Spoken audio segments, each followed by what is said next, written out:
Howdy, Harlan Price from Take Aim Cycling here, and today I want to talk to you about why you might approach corners with straighter legs than you might normally.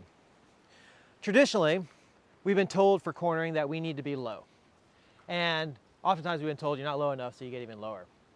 But let's talk about the advantages of approaching a corner with straighter legs. Now, for intermediate riders, the first advantage is that straighter legs will hold you in a more centered position. I see this all the time with riders where they bend their knees and they fall backwards. And then in corners, they end up getting collapsed and falling further backwards. Maybe that's a little dramatic. So for intermediate riders, straighter legs means a more centered position throughout the corner.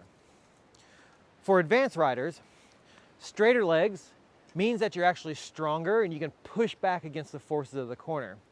That equates to pumping better and actually generating more speed. You can still absorb as you need, but if you come in with straighter legs, you're working from a stronger zone. So think about your bones and how they work for you. Straight legs, very stacked, very strong. As we bend, we still stay strong, but when we get down into a deeper bend, we start to get weak. Let me demonstrate that for you with these sticks. So, straight sticks, straight legs, really hard to break this stick. That hurts. Now, same length, slight bend as if it's your knees, a little push, and the stick will break. So not that your legs will break, but the deeper your bend, the weaker the knees. So we're gonna go to the trail and we're gonna look at how to ride with straighter legs as you approach corners and the advantages it might give you. Okay, so 3 things that make this exercise successful. Number 1 is we still need to be low, so we're gonna hinge at the waist and be balanced. From here, our elbows can be bent, our chest can be down, but our legs can still be working from that stronger, straighter position. Number 2, the range of flexion that you use, there's top 2 to 3 inches of your knee bend. Okay, this is where you're still strong and you're not sitting down here inside your muscles. Number 3 is, where do I do this at? Well, as you approach a corner, you're gonna be in the strong part of your leg, that top 2 to 3 inches, and then let the corner dictate how much you bend your knees. You might pump it, you might absorb it, but be careful that you don't just sink down into an unnecessary knee bend where you're just hanging out in the weak zone. All right? Let's go out on the trail and see what this looks like.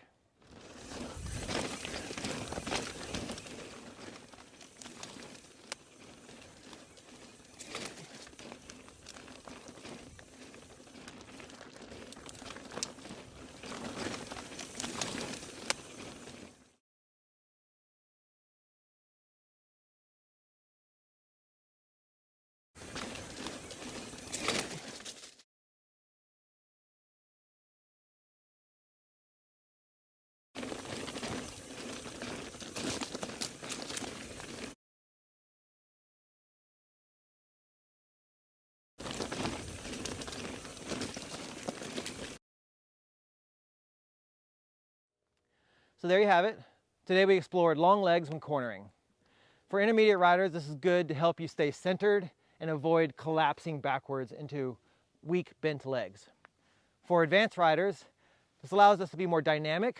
We can pump and press and absorb without being committed to a low position all the time. Try this 15 to 30 minutes at a time, 50 to 60% of your max speed to start, warm it up, work your way to those higher speeds. Key points to remember. First, try it stacked and tall, and then try it low and bent. Give yourself that comparison to play with.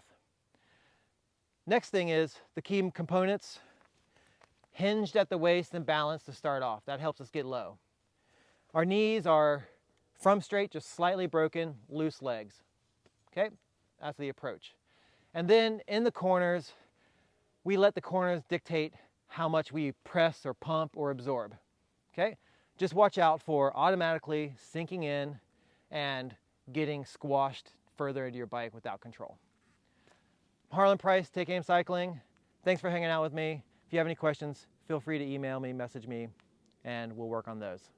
Have a good week. Talk to you soon.